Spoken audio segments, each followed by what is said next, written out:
जो बात आप किसी से नहीं बांटना चाहते, वो आप ईश्वर से बांट सकते हैं।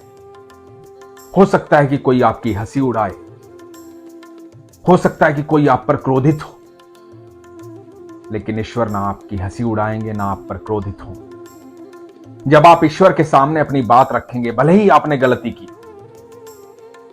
तो ईश्वर आपको सही राह दिखाएंगे, सही मार्ग दिखाएंगे। आपका विश्वास होना चाहिए। यह प्रसंग जो आज आपको सुना रहा हूं, बड़ा ही अद्भुत प्रसंग है। इस प्रसंग की एक खासियत है, यह प्रसंग जिनका है उनको सबसे पहले मैं प्रणाम करता हूं कि उनके अंदर यह भावना जागृत हो। यह भावना हर व्यक्ति के अंदर जागृत होनी चाहिए। यह प्रसंग बड़े ध्यान से सुनिएगा। हुकुम राम चौधरी, जिला बाड़मेर, राजस्थान के रहने वाले। हुकुम राम जी बताते हैं कि 15-16 साल के थे। भगवान शिव के उपासक, महादेव की आराधना करते थे, महादेव से बहुत प्यार करते थे। लेकिन 15-16 साल की उम्र जो होती है, बड़ी कच्ची उम्र होती है। इसी उम्र में जिंदगी की नींव रखी जाती है। बच्चे का भविष्य बनता और बिगड़ता इसी उम्र की हरकतों की वजह से। यदि यह उम्र सही से संभल जाए तो जीवन में कभी तकलीफ नहीं होती। किसी ने कहा भी है, जिंदगी एक इबादत है अगर जवानी संभल जाए। हुकुम राम चौधरी बताते हैं, भगवान शिव के अनन्य भक्त थे, लेकिन नशे की आदत पड़ गई। नशे की आदत ऐसी पड़ गई कि बिना नशे के रहा ही नहीं जाता था। घर में कलह होता था। पहले नशे साधारण थे, फिर असाधारण हो गए। पारिवारिक हालात कमजोर होने लगे, घर पे कलह रहने लगा। परिवार के सब लोग इनकी नशे की आदत से परेशान हो गए। गलत संगत थी, नशा छूट नहीं रहा था। कोशिश की कि कैसे छोड़ूं कैसे छोड़ूं। मन में भाव आता, लेकिन फिर कहीं ना कहीं मौका मिल जाता नशा करने का, और नशा करने लग जाते। लगातार जीवन में नशा चल रहा था। हालत गंभीर हो गई थी। ऐसी ही हालत में इनकी नौकरी लगी, थोड़ा बहुत कमाने लगे तो नशा तो बराबर चल ही रहा था, पैसे भी आने लगे। नशा छूट नहीं रहा था। गलत आदतों से दुखी थे, लेकिन छोड़ नहीं पा रहे।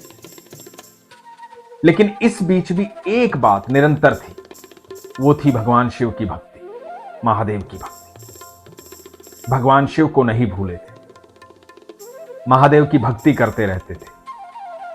लेकिन कर्म जो हैं वो गलत होते जा रहे थे, जिसकी वजह से परिवार दुखी था। एक दिन हुआ यूं कि ये गुजरात में एक कंपनी में काम करते थे, सॉल्ट कंपनी। वहां से उस कंपनी का माल जो है वो आगरा आता। आगरा माल आया था, माल आकर के रिजेक्ट हो गया। जब रिजेक्ट हो गया तो इन्हें गुजरात से आगरा आना पड़ा 1 महीने के लिए। 1 महीने के लिए आगरा आए, यहां अपना काम संभाल रहे थे, काम की वजह से आना हुआ। 1 महीने से आगरा में रह रहे थे। लगातार काम करते करते थोड़े परेशान हो गए, तो इनके मैनेजर ने कहा कि जा, यहां पास में वृंदावन है, मथुरा है, थोड़ा घूम आ, मन खुश हो जाएगा। हुकुम राम चौधरी जी को पता नहीं था कि मथुरा और वृंदावन में खास क्या है। बस उन्हें यह पता था कि मथुरा जो है भगवान श्री कृष्ण की जन्मभूमि। तो मन में आया कि ठीक है, घूम आते हैं। मनोरंजन के लिए मथुरा और वृंदावन की तरफ चल पड़े। मथुरा पहुंचे, भगवान की जन्मभूमि पर गए, दर्शन किए। वहां से किसी ने बताया कि वृंदावन जाओ, बड़े सुंदर सुंदर मंदिर हैं। किसी भी मंदिर के बारे में कुछ भी नहीं पता, कभी भगवान श्री कृष्ण की भक्ति में भी नहीं रहे थे, उन्हें जानते भी नहीं थे। वृंदावन पहुंचे, प्रेम मंदिर गए, कुछ और मंदिर देखे। उसके बाद पहुंचे बांके बिहारी के। बांके बिहारी के मंदिर कोई ऐसे ही नहीं जाता, वृंदावन भी कोई ऐसे ही नहीं जाता। जब स्वयं ठाकुर जी की इच्छा होती है, जब स्वयं ठाकुर जी किसी से मिलना चाहते हैं, तब उसे वृंदावन बुलाते हैं। जैसे ही बांके बिहारी के मंदिर गए, ठाकुर जी को देखा तो देखते रह गए। हुकुम जी बताते हैं कि मन में पहली बार ये भाव आया कि ये भगवान का मंदिर नहीं है, ये भगवान का घर है। साक्षात रहते हैं यहाँ ईश्वर, यहाँ कोई विग्रह नहीं है। ये जो बांके बिहारी हैं, ये जो सामने खड़े सबको देख रहे हैं, साक्षात हैं। ये ठाकुर जी को निहार रहे थे और ठाकुर जी इनको निहार रहे थे। जैसे ही मन को यह लगा कि भगवान साक्षात यहां पर है, ये भगवान का घर है, मेरे ठाकुर जी मुझे साक्षात देख रहे हैं। इससे पहले ठाकुर जी की भक्ति नहीं की, इससे पहले कभी श्री कृष्ण को भजा नहीं, लेकिन आज पहली बार जब ठाकुर जी को देखा तो खो गए। ठाकुर जी और इनके बीच में कोई भी नहीं था। ये ठाकुर जी को देख रहे थे और ठाकुर जी इन्हें देख रहे थे। हुकुम राम जी जोर जोर से रोने लगे, भगवान से क्षमा मांगने लगे। ठाकुर जी को बोला कि हे ठाकुर जी, हे कृष्ण कन्हैया, आप साक्षात हैं यहां, मुझे आपकी अनुभूति हो रही है, आप हैं यहां। मैं आपसे प्रार्थना करता हूं कि मेरी सारी गलत आदतें छुड़वा दो। मैंने बहुत गलतियां की हैं, परिवार को बहुत दुख पहुंचाया है, मेरी वजह से परिवार परेशान है, मेरी वजह से घर की आर्थिक स्थिति ठीक नहीं रहती।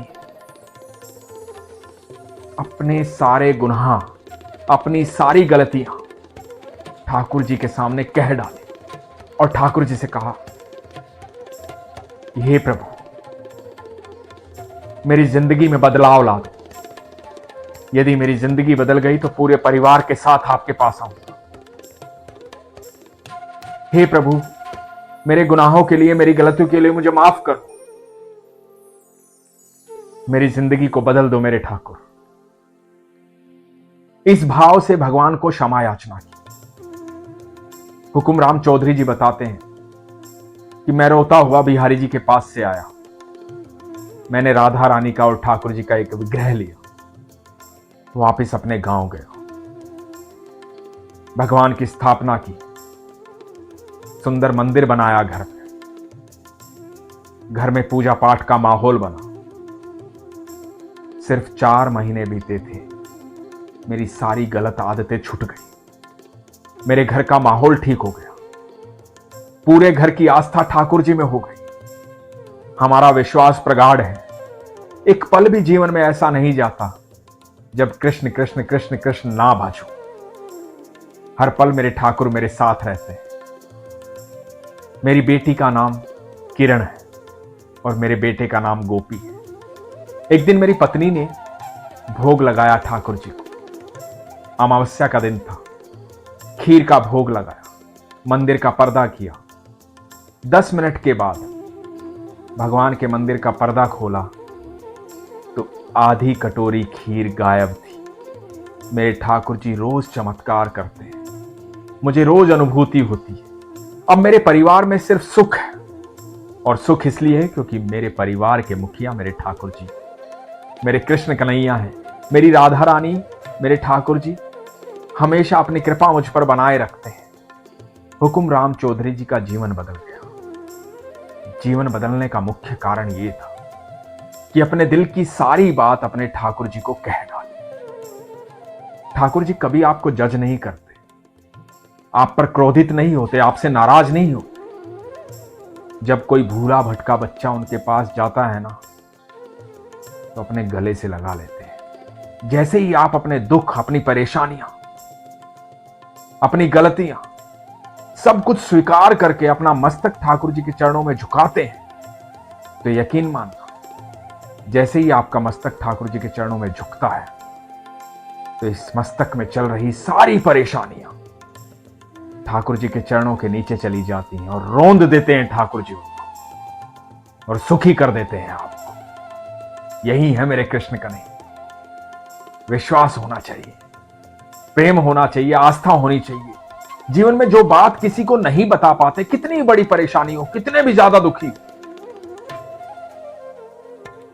एक बार जाकर के एकांत में मेरे ठाकुर जी का ध्यान करके उनसे कह डालिए, या किसी भी मंदिर में जाकर के ठाकुर जी, अपनी सारी बातें उनसे कह डालिए। ठाकुर जी कण कण में विद्यमान है। यदि आप मंदिर नहीं जा पाते तो अपने घर में बैठिए, एकांत में बैठ के ध्यान कीजिए, ठाकुर जी को याद कीजिए और अपने मन की सारी बात कह डालिए। यकीन मानना, आपके सारे दुख दूर हो जाएंगे। परेशानी कितनी भी बड़ी हो सकता है वो परेशानी आपके लिए बड़ी है, हो सकता है वो मुसीबत आपके लिए बड़ी है, हो सकता है वो दुख आपके लिए बड़ा है,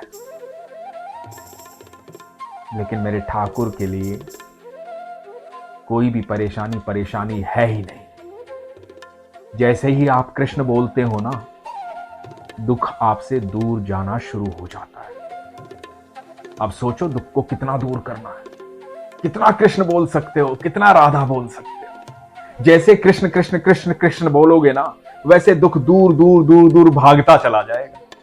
बस इतना ही तो करना है।